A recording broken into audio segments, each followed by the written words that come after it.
आके बेचने वाला गरीब किसान की कहानी। बहुत पुरानी बात है। एक गांव में बहुत ही गरीब किसान रहता था। वह इतना गरीब हुआ करता था कि उसके पास कुछ खाने के लिए भी नहीं था।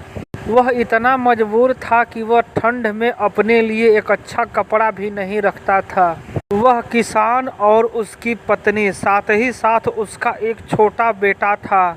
तीनों मिलकर के अपने गांव में गुजारा करते हैं। एक दिन किसान की पत्नी बोलती है, क्यों ना जी, हम लोग सेठ से कर्ज ले और ले करके इस बार दीपावली में पटाखे और मिठाइयाँ बेचे।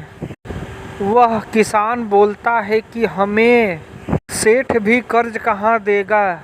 तो किसान की पत्नी बोलती है, आप इतना निराश क्यों हो जाते हैं?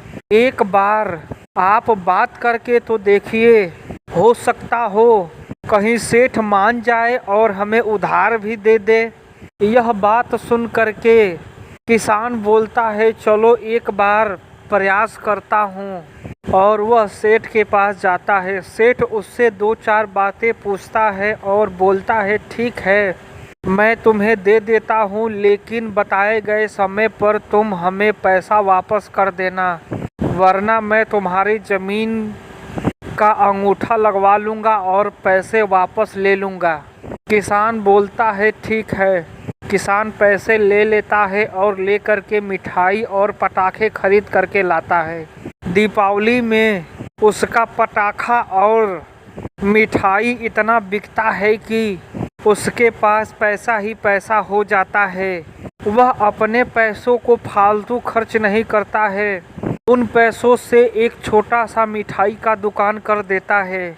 वह दुकान धीरे धीरे एक बड़े दुकान में बदल जाता है और आने वाले समय में वह एक बहुत बड़ा सेठ हो जाता है। किसान और उसके पत्नी का गरीबी से जीवन छूट जाता है। भगवान हमें किस रूप में साथ दे दे कोई नहीं जानता है।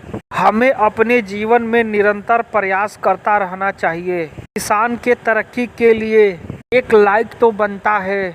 और आप इसी तरह से ज्ञानवर्धक कहानियों के बारे में जानना चाहते हैं तो चैनल को सब्सक्राइब करें और कमेंट बॉक्स में हमें ज़रूर बताएं कि यह बताई गई हुई कहानी आपको कैसी लगी।